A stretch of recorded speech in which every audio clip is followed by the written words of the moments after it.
Welcome to Alert Tales, the channel where we explore the most compelling and heartfelt real-life stories.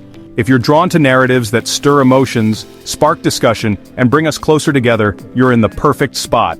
Make sure to hit the subscribe button and become part of our community for more unforgettable stories that will leave you hooked.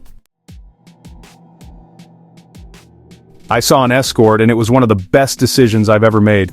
For some context, I'm in my early 30s. A few years ago, I had a bad accident which left me facially disfigured. Before that, I was considered a good-looking guy. I'd done all right in the dating scene and had success on the usual dating apps. I've been single for a couple of years now, and in that time had zero interest from any girls. 6 months ago, for some reason, I thought it'd be a good idea to sign up to Tinder. You never know, right?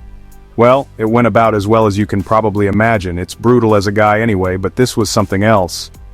I kept my account live for around 2 months. Before my injury, my likes would be at 99 plus pretty consistently. Well, in these 2 months, it peaked at 5. 2 matches who ghosted after 2 or 3 messages. I'm still in good shape from the neck down. I train 5 times a week, but you can't train away a disfigurement. My confidence was already low. At that point, to say I felt lower than a snake's dick would be an understatement. Why the heck would you go on Tinder then? I hear you say. Loneliness. Loneliness is a prison. Anyway, I was, and am, lonely. I work with all guys, my friends are all guys, girls don't look at me unless it's to see what's happened to my face. I so miss the touch of a woman, being in their company, their smell, being looked at like I'm wanted rather than a sympathy look. It's that feeling that led me to a thought. What about an escort?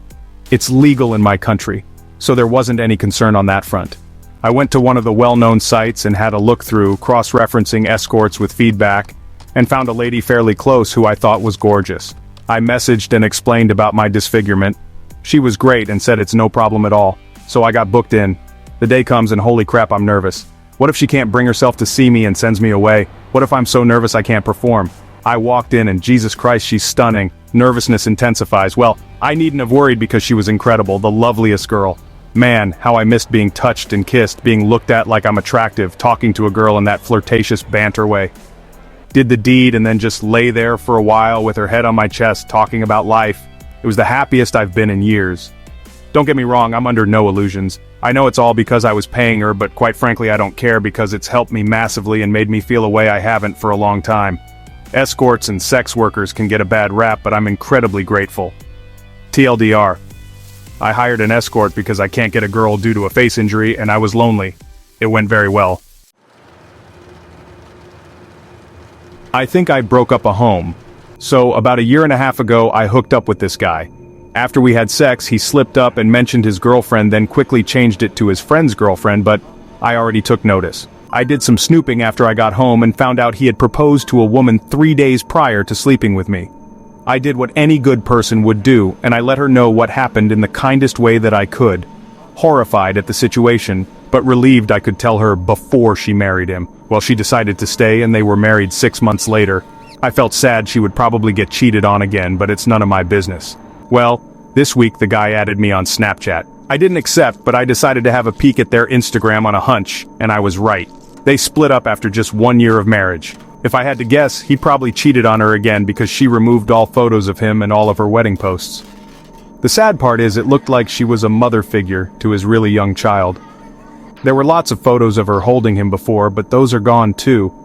I don't feel bad for the guy struggling to raise his kid on his own now, but the baby is probably missing her and that's really sad. She's probably really missing the baby too. I'm glad she got out of an abusive situation, and I hope she's healing. I wish she didn't have to go through a divorce so young, but she did choose to marry him knowing he's a cheater. My wife signed a carry loan for $2 million with her parents without telling me. We live with my in-laws. It was a request of my wife that I resisted and finally capitulated to. A few months later on a whim, the in-laws fell in love with a house and property worth 20% more than they estimated their home to be worth. They were outbid on that property and immediately jumped on the next house and property in the area. Bought it with a carry loan until they sell their house, no contingencies. To get the carry loan, my wife consigned without consulting me. The carry loan is $20,000 a month in interest until they sell their old home. It is not selling and it's been 3 months. I told my wife her not asking me felt like a huge decision to make without talking with me. She said her parents said the house would sell and she wouldn't be on the hook for anything.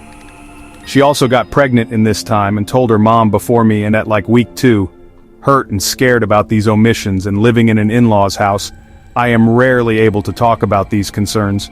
When I bring them up, I am met with lackadaisical sorries. When I say I am not thriving in an environment, she says I chose to move in. I can't even express frustration without my wife becoming defensive and blaming me for things I have said in previous arguments and changing subjects. She then removes herself from conversation and shielding with her family around. I'm furious about the whole situation, the whole dynamic. The lack of support, consideration and equity in decisions. I asked for a budget before we got pregnant. I have said multiple times I don't want to live here. She offers small solutions like taking her family out so I can have alone time. I said this is insulting and dumb, and that turned into that being disrespectful, and again has retreated to her family's side. She uses these points to create distance and stay angry for days. Should I mention something I'm discontent with and become frustrated with lack of support? We also work in the same building. As this relationship has degraded, she has threatened to share everything I've ever said in anger and times of weakness and mutually unhealthy arguments with my colleagues. I feel like a hostage,